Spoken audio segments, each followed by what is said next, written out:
अच्छा जी, capital budgeting का हमारे पास सेक्शन बी टाइप क्वेश्चन हम डिस्कस करने जा रहे हैं।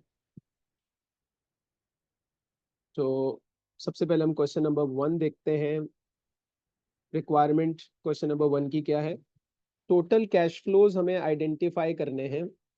टोटल कैश फ्लोज हमें आइडेंटिफाई करने हैं जो कि हमें इन्वेस्टमेंट अप्रेजल में कंसिडर करने हैं to the nearest dollar.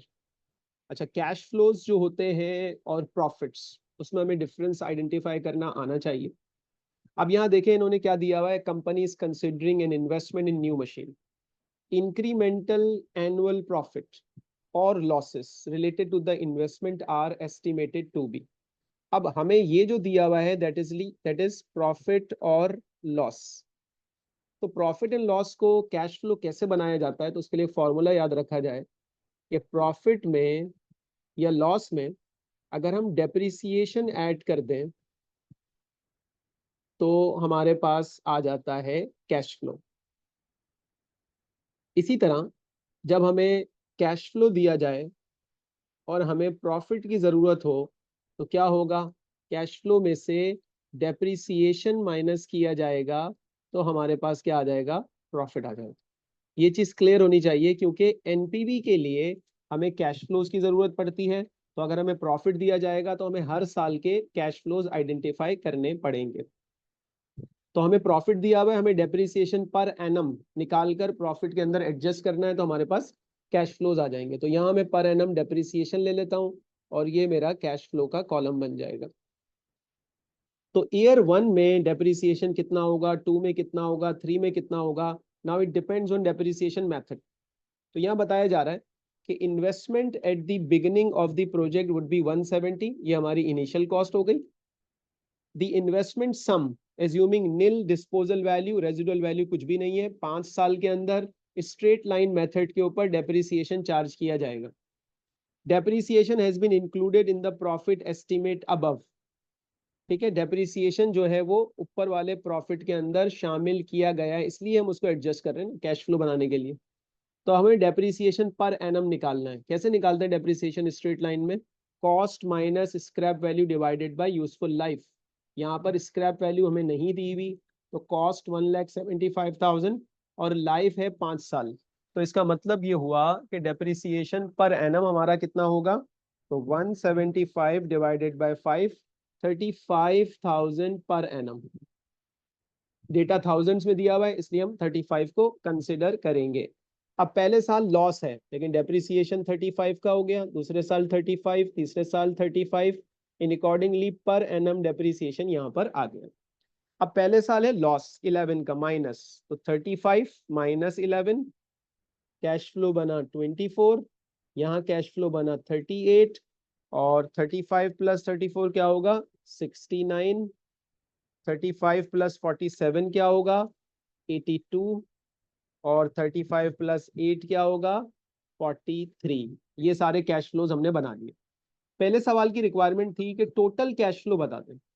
Present value terms में बात नहीं हो रही, टोटल कैश फ्लोज की बात हो रही है। तो टोटल कैश फ्लोज में हम ये सब प्लस कर देते हैं, 24 प्लस 38 प्लस 69 प्लस 82 प्लस 43, 256। 256 के कैश फ्लोज हमारे पास आएंगे, यानी कि 2,56,000 हमारा पहले क्वेश्चन का आंसर हो जाएगा। इसका एक दूसरा तरीका हम ये भी कर सकते थे कि हम तमाम प्रॉफिट और लॉस को नेट कर लेते और टोटल डेप्रिसिएशन 175 होगा, क्योंकि जितनी एसेट की कॉस्ट है उतना डेप्रिसिएशन होगा अगर स्क्रैप वैल्यू ना दी हुई हो तो हम टोटल प्रॉफिट एंड लॉस को प्लस करते, इन सबको प्लस माइनस करते और उसमें 175,000 ऐड कर देते, तो हमारे पास यही आंसर आना चाहिए था।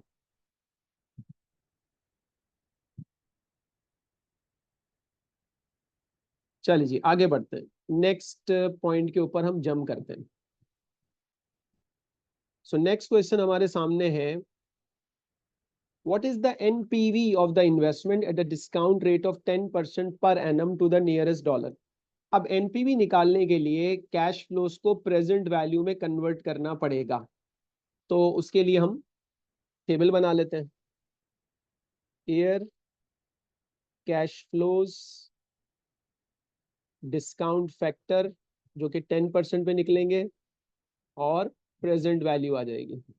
कैश फ्लोज को डिस्काउंट फैक्टर से मल्टीप्लाई करेंगे तो हमारे पास आ जाएगी प्रेजेंट वैल्यू।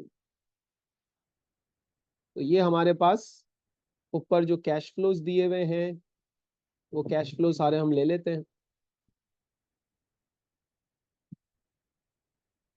तो कैश फ्लोज हमारे पास ईयर 1 पे दिया हुआ है 24, देन 38, देन 69।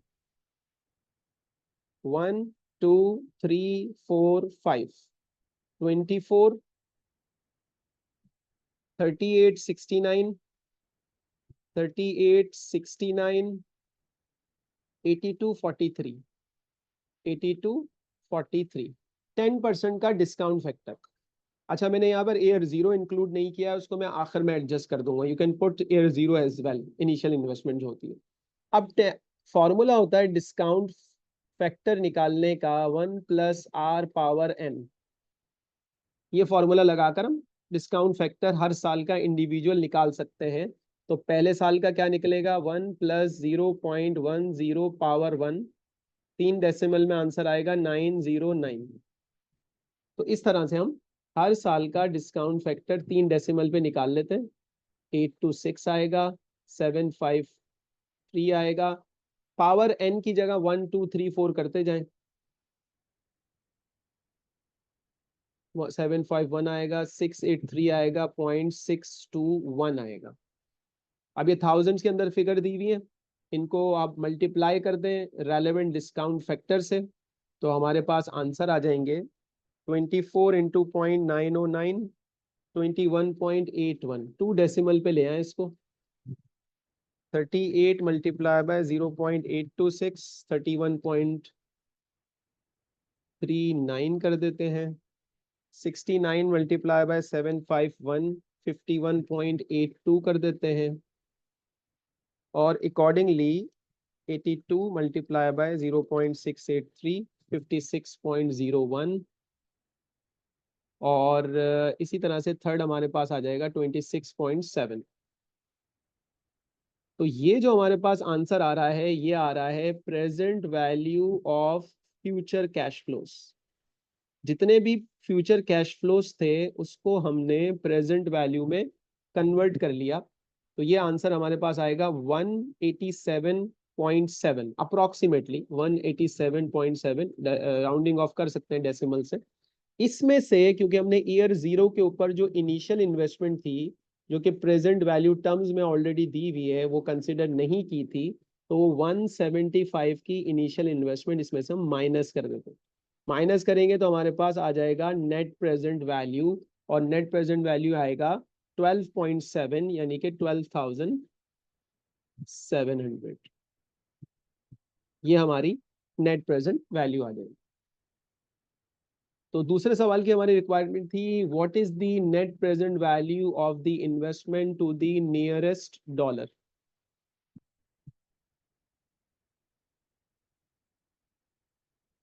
तो नेट प्रेजेंट वैल्यू हमारे पास जो आ रही है वो आ रही है नियरेस्ट डॉलर में 12,700। अच्छा जी, तीसरी रिक्वायरमेंट हमारे पास है if the IRR of the investment is 15%। IRR कितना है, अगर इस इन्वेस्टमेंट का IRR internal rate of return 15% हो और कंपनी का रिक्वायर्ड रेट ऑफ रिटर्न 10% हो, यानी कि कंपनी का रिक्वायर्ड रेट ऑफ रिटर्न 10% हो और IRR इस प्रोजेक्ट का 15% आ जाए, what would be the decision regarding the investment based on IRR। अब जो डिसीजन रूल होता है वो डिसीजन रूल ये होता है कि IRR must be greater than cost of capital. और रिक्वायर्ड रेट ऑफ रिटर्न क्या है, cost of capital. Cost of capital यानी कि हमारी जो प्रोजेक्ट की फाइनेंसिंग कॉस्ट है वो है 10% और IRR होता है प्रोजेक्ट का रिटर्न। IRR को प्रोजेक्ट का रिटर्न भी कहते हैं, वो है 15%। तो अब हम कमा ज्यादा रहे हैं और खर्च हमें कितना करना है, 10%। तो जब भी IRR required rate of return या कॉस्ट ऑफ कैपिटल से ज्यादा होगा, ये रूल याद कर लें, इन्वेस्टमेंट इज फीजिबल। डिसीजन क्या है, फीजिबल, वो प्रोजेक्ट हमारे लिए फीजिबल होगा। इसी तरह NPV जब भी पॉजिटिव आएगी फीजिबल डिसीजन होगा। IRR जब भी कॉस्ट ऑफ कैपिटल या रिक्वायर्ड रेट ऑफ रिटर्न से ज्यादा होगा, इन्वेस्टमेंट डिसीजन क्या होगा, फीजिबल हो जाएगा। अगला सवाल देखें। The future value of a sum invested now can be calculated using the following formula. ये कंपाउंडिंग का फॉर्मूला दिया हुआ है फ्यूचर वैल्यू कैलकुलेट करने के लिए। एस फ्यूचर वैल्यू है, एक्स प्रेजेंट वैल्यू है, 1 + R interest rate, discount rate, और power N number of years को रिफ्लेक्ट करता है। What would be the future value of 5000 invested today. आज अगर हम 5000 इन्वेस्ट करते हैं तो 4 साल के बाद कंपाउंडेड 8% पर एनम, कंपाउंडिंग का रेट पर एनम दिया हुआ है, 4 दिया हुआ है। तो अगर हम यहाँ पर एक्स की बात करें तो एक्स 5000 हुआ, एन 4 हुआ, आर आपका जो है वो 8% हुआ, और हमें एस फाइंड आउट करना है। तो सिंपल है, फॉर्मूला लगा देते हैं। एस इज इक्वल टू 5000 आज डिपॉजिट करें एक बैंक में, बैंक आपको 0.08 का इंटरेस्ट देगा। इंटरेस्ट हर साल कंपाउंडेड होगा। इंटरेस्ट क्या होगा, इंटरेस्ट हर साल कंपाउंडेड होगा। 6802 6802.44 6802.44 आंसर आ रहा है। तो हम थाउजेंड्स में, नियरेस्ट थाउजेंड में करेंगे तो हम 6802 आंसर कर देंगे। सो समझ भी लें, अगर आज एक शख्स 5000 का अमाउंट डिपॉजिट करता है बैंक में और 4 साल तक उसको विड्रॉ नहीं करता, और हर साल जो इंटरेस्ट आता है उस पर भी इंटरेस्ट मिलता है, दैट इज कॉल्ड कंपाउंडिंग, तो उसे 4 साल बाद 6802 का अमाउंट मिलेगा। अच्छा, इन्वेस्ट उसने कितना किया था, इन्वेस्ट उसने किया था 5000, मिला कितना 6802। तो ये जो 1802 उसे मिला, ये उसका 4 साल का इंटरेस्ट है जो कि उसके प्रिंसिपल अमाउंट पर उसे दिया गया। अगला सवाल, what is the affective annual rate of interest. Annual rate निकालना है, अफेक्टिव रेट निकालना है। अब अफेक्टिव रेट का कॉन्सेप्ट हम कब इस्तेमाल करते हैं, दिस इज वेरी इंपॉर्टेंट, कि आपको पता होना चाहिए कि अफेक्टिव रेट क्यों निकालते हैं। उसकी वजह ये होती है कि जो इंटरेस्ट मिल रहा होता है वो साल में कई मरतबा मिल रहा होता है, क्वार्टरली मिल रहा होता है, मंथली मिल रहा होता है, सेमी एनुअली मिल रहा होता है। मसलन अगर किसी को मैं 3% क्वार्टर में दे रहा हूँ तो साल में 4 क्वार्टर होते हैं, 3 3 3 3। लेकिन क्योंकि वो कंपाउंडेड हो रहा है तो 3 3 3 3 करके आंसर आएगा 12%। लेकिन ये आंसर गलत होगा क्योंकि कंपाउंडिंग हो रही है।